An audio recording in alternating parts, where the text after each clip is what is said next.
Bismillahirrahmanirrahim. Assalamualaikum warahmatullahi wabarakatuh. Dalam video sebelumnya saya sudah memaparkan penjelasan Imam Fakhruddin Ar-Razi dalam kitab Tafsir Mafatihul Ghaib yang menjelaskan bahwa Allah Subhanahu wa taala bukanlah wujud yang bertempat. Jadi salah besar kalau dikatakan bahwa Allah itu ada di langit. Allah itu duduk di atas arasy. Allah itu bertempat dimanapun. Karena bagaimanapun Allah Subhanahu wa taala adalah pencipta seluruh makhluk dan tempat adalah bagian dari makhluk itu. Mustahil Sang Khalik bertempat dalam makhluknya. Karena Sang Khalik itu qadim dalam arti tidak bermula, sementara tempat itu hadits dalam arti dia memiliki permulaan. Tempat itu hanya ada dengan adanya alam. Sementara Tuhan ada. Ketika alam tiada pun Tuhan sudah ada. Karena itu tidak mungkin dan mustahil Tuhan itu bertempat. Sekarang saya ingin mengoreksi salah satu keyakinan yang juga sama-sama keliru, ya. Dan kekeliruan ini terlahir dari pembacaan secara harfiah dari salah satu ayat dalam Al-Quran, Ar-Rahman 'alal 'arsy istawa. Nah, yang cukup disayangkan, beberapa terjemahan Al-Quran mengartikan istawa itu artinya bersemayam. Bersemayam itu artinya duduk kayak begini. Nah, itu salah. Terjemahan itu keliru. Kalau Anda mempelajari ilmu akidah dan paham penjelasan Imam Ar-Razi di uraian sebelumnya, itu terjemahan harus dikoreksi. Dan kabar baiknya saya menyimak bahwa ternyata terjemahan kata istiwa, beristiwa itu sudah dikoreksi di KBBI. Alhamdulillah ya. Nah, bagi sebagian kaum muslim yang masih meyakini Tuhan itu bersemayam di arasy, duduk seperti halnya manusia begini, atau duduk di langit, atau dimanapun itu keyakinan keliru. Sekarang saya ingin membuktikan kekeliruan itu dengan penjelasan Imam Baihaqi. Perhatikan, ini kitab Al-Asma wa Sifat. Imam Baihaqi ini ulama Ahlus Sunnah wal Jamaah ya, bukan orang liberal. Ahlus Sunnah wal Jamaah, Al-Asma wa Sifat, Imam Baihaqi, ulama abad ke-5 Hijriah. Artinya ini ulama salaf. Ulama salaf. Bagaimana generasi salaf mengartikan kata istawa? Yang ingin saya katakan terlebih dulu, saudara-saudara sekalian, kalau Anda menjumpai dalam Al-Quran atau hadis sifat-sifat yang seolah-olah kalau dibaca secara lahiriah menunjukkan Allah itu ada persamaannya dengan makhluk, seperti halnya dikatakan ada yad dalam arti tangan ya, atau misalnya istawa yang suka diartikan duduk. Kemudian ada lagi misalnya Allah turun ke langit. Nah, istilah-istilah itu para ulama Ahlus Sunnah wal Jamaah menempuh dua cara. Satu metode namanya tafwid. Tafwid itu artinya kita menyerahkan maknanya sepenuhnya kepada Allah Subhanahu wa taala. Tapi seiring dengan banyaknya kelompok mujassim, mujassim ini artinya kelompok yang memandang Tuhan sebagai jisim. Dia punya tangan, punya kaki, dia berjalan, dia berlari dan seterusnya ya. Seiring dengan banyaknya kelompok-kelompok semacam itu, maka ulama Ahlus Sunnah yang lain menempuh metode takwil, dan takwil itu sendiri metode salaf ya. Guru saya di Al-Azhar, Profesor Robi Jauhari, mengarang buku Takwilus Salaf li Sifatillah. Takwil generasi salaf terhadap sifat-sifat Allah. Ada para sahabat Nabi, para tabi'in itu bertakwil, itu bukan bid'ah, bukan sesat ya. Silahkan Anda baca, download di internet. Takwilus Salaf li Sifatillah. Sekarang saya ingin menguraikan penjelasan Imam Baihaqi, ulama Ahlus Sunnah wal Jamaah, bagaimana beliau memaknai istiwa dan bagaimana beliau menarasikan pendapat para ulama tentang kata istiwa itu. Maknanya bukan duduk, bukan bersemayam ya. Perhatikan. Inilah gunanya belajar Al-Quran dengan bahasa Arab. Membaca Al-Quran dengan bahasa Arab, bukan terjemahan aja. Inilah keliru kalau seandainya kita efek kekeliruan kita kalau seandainya hanya baca Al-Quran dengan terjemahan bahasa Indonesia saja. Bahasa Indonesia itu terlalu miskin untuk menerjemahkan bahasa Al-Quran sedemikian kaya ya. Halaman 517 dari kitab Al-Asma wa Sifat. Dengarkan ini baik-baik. Silahkan dibuka halaman 517 sampai halaman 519. Oke, saya akan bacakan beberapa bagian saja. Wal qadim subhanahu, qadim artinya Allah subhanahu wa ta'ala zat yang qadim yang tidak bermula, alin ala arsyihi la qa'id wala qa'im wala mumas wala mubayin anil arsh. Zat yang qadim, Allah Subhanahu wa taala itu alin ala arsyihi. Alin artinya bukan berarti berada di ketinggian secara indrawi.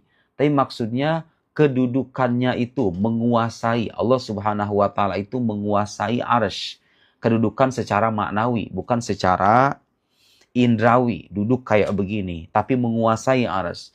Mana istawa alal arsy, itu maknanya adalah Allah menguasai arsy. La qaid, bukan berarti duduk. Wala qaim, juga bukan berarti berdiri di atas arsy. Wala mumas, juga bukan berarti bersentuhan dengan arsy. Wala mubayyin anil arsy. Kenapa? Li'annal mumassah, persentuhan. Anda membayangkan Tuhan bersentuhan dengan arsy kemudian duduk begini. Wal mubayyana allati hiya dhidduha wal qiyam, berdiri, wal qu'ud, duduk, min awsafil ajsam, itu adalah sifat dari jisim, tubuh, badan, kayak kita ini. Wallah subhanahu wa ta'ala ahadun somad, lam yalid walam yulad walam yakul lahu kufuwan ahad. Allah itu beda dengan makhluknya. Kita ini sekarang bersentuhan saya dengan kursi begini. Allah tuh nggak begitu. Salah kalau Anda meyakini Tuhan itu bertempat layaknya manusia begini. Fala yuzu alaihi ma yuzu al-ajsam tabaraka wa ta'ala. Satu. Kemudian beliau menarasikan pendapat Imam Ibnu Furaq, seorang ulama besar dalam mazhab Ahlussunnah wal Jamaah. Wa haka al-Ustadz Abu Bakar Ibn Furaq hadhihi tariqah an ba'di ashabina annahu qala, dari sebagian ulama Ahlussunnah wal Jamaah, kata Imam Baihaqi, memaknai kata istawa bimakna ala. Ala itu artinya tinggi. Tinggi secara maknawi ya. Artinya Allah itu menguasai arsy. Menguasai arsy. Tsumma qala wala yuridu bidzalika uluwan bil masafah. Yang dimaksud dengan tinggi itu bukan ketinggian dengan jarak. Wa tahayyuz, dan kebertempatan. Wal kaun fi makan, keberadaan di dalam tempat. Bukan. Ketinggian yang dimaksud itu bukan berarti Allah ada di ketinggian kemudian duduk di atas arsy. Bukan. Salah itu. Mutamakkinan fi. Walakin yurid ma'na qaul Allah azza wa jalla amintum man fis sama ay man fawqaha ala ma'na nafil haddi anhu, menafikan batasan dari Tuhan. Wa annahu laysa mimma yahwihi tabaqun aw yuhitu bihi qatrun. Jadi Allah Subhanahu wa taala bukan zat yang diliputi oleh daratan, bukan zat yang diliputi oleh makhluknya. Wa wasafa Allah Subhanahu wa taala bidzalika wasfullah Subhanahu wa taala bidzalika tariqatul khabar wala nata'adda mawrada bihil khabar. Oke, satu. Saya supaya bisa meringkas, saya akan kutikan beberapa lagi. Kemudian ada lagi ungkapan qala wa jawabi huwal awwal wa huwa anna Allah mustawin ala arsyihi wa annahu fawqal asya ba'in minha bima'na annaha la tahilluhu wa la yahilluha. Jadi kalau dikatakan Allah mustawin ala arsyihi, ingat ungkapan tuh, la tahilluhu wa la yahilluha. Jadi Allah itu tidak bertempat juga tidak ditempati. Wala yamassuha wa la yushbihuha. Allah itu tidak bersentuhan dengan arsy wa la yushbihuha. Oke. Kemudian ada lagi pendapat yang dinarasikan dalam kitab Al-Asma wa Sifat dari ulama Ahlussunnah wal Jamaah. Wa fima kutib ila al-Ustadz Abu Mansur Ibn Abi Ayyub anna katsiran min mutaakhiri ashabina. Jadi banyak dari kalangan generasi belakangan Ahlussunnah wal Jamaah dhahabu ila anna al-istiwa huwal qahr wal ghalabah. Istiwa itu maknanya menguasai.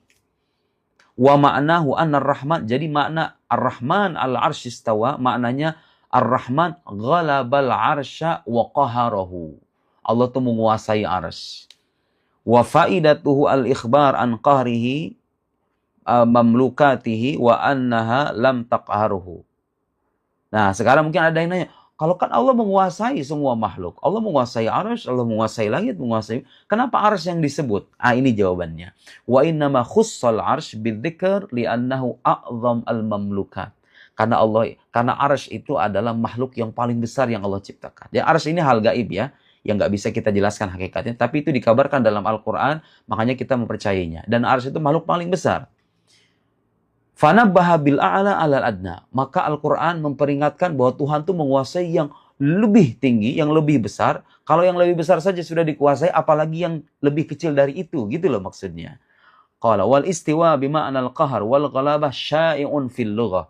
Secara kebahasaan, makna istiwa dalam arti menguasai itu dikenal dalam bahasa Arab. Jadi orang-orang yang ngotot mengartikan istiwa artinya duduk, itu berarti nggak paham bahasa Arab. Istawa itu maknanya banyak, di antaranya maknanya adalah menguasai atau meninggi ya. Kalaulah harus dikatakan kata tinggi, meninggi, tapi meninggi secara maknawi ya. Artinya kedudukan Tuhan itu Allah Subhanahu wa taala dengan kedudukan yang maha tinggi menguasai arsy. Kama yuqal istawa fulan 'ala nahya idza ghalaba ahlaha. Baik. Jadi itulah saudara-saudara, silahkan Anda baca kitab Al-Asma wa Sifat. Saya nggak punya kesempatan untuk membacakan semuanya. Silahkan dibaca Al-Asma wa Sifat di halaman yang tadi saya sebutkan. Walhasil, akidah yang mengatakan Allah duduk di atas arsy, bersemayam di atas arsy, duduk di langit, atau di tempat manapun, itu akidah yang salah. Secara rasional itu bertentangan dengan akal, karena Tuhan dan tempat itu berbeda. Secara ontologis, Tuhan itu qadim, tempat itu hadis. Tuhan tidak bermula, tempat itu bermula. Bagaimana mungkin Sang Khalik bertempat pada makhluknya? Masalah orang Indonesia sekarang hanya mengkaji Al-Quran dan membaca kitab suci itu dengan terjemahan saja, dan yang menerjemahkan kadang-kadang tidak paham. Jadi saya menghimbau kepada dai-dai, kepada para ustadz yang menerjemahkan ayat Ar-Rahman al-Arsy istawa, jangan sekali-kali diartikan bersemayam, karena itu salah. Tuhan itu tidak bersemayam seperti halnya makhluk. Lihat, orang Arab sendiri tidak memaknai istiwa dengan duduk saja, tapi dia bisa dalam arti meninggi, juga bisa arti menguasai.